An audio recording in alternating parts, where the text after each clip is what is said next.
Ако ја исцрпивте расправата по предложените амандмани, ќе се повикам на правото од членот 149 од деловникот од став 2, правото да предложиме комисиски амандмани. Пред да го предложам комисискиот амандман, сакам да ја поздравам јас работата на Министерството на правда кога станува збор за законите кои што ги предлагаат, затоа што покажувате дека правно-творечкиот процес продолжува овде во собрание. Еден од она што продолжи во собрание беше и дискусијата околу членот 3 кој што се однесува на членот 112 и затоа ќе предложам еден комисиски амандман кој што верувам дека комисијата ќе го прифати затоа што беше усогласен и уште еднаш поздравувам што разговараме. А тоа е во насловот на членот 112 незастарливост на кривичните дела геноцид и воени злосторства се менува и гласи незастарливост на кривичните дела геноцид,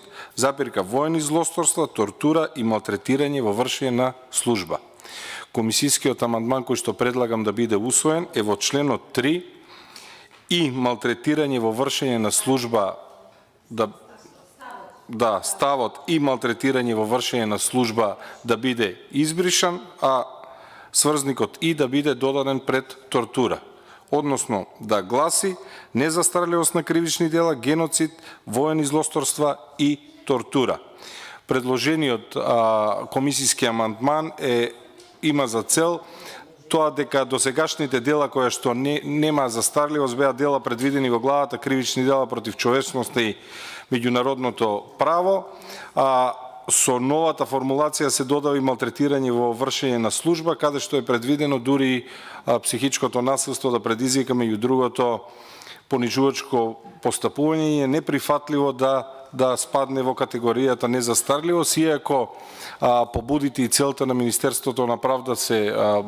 благородни, затоа што ни изнесува неколку примери корисни зошто ова е вака формулирано, меѓутоа сметаме дека ќе биде подобро истото да биде избришано. Од таа цел се предлага овој амандман и во врска со овој амандман најавам уште еден комисиски амандман, меѓутоа најпрви да му дадеме збор на министерот по ова. Ви благодарам.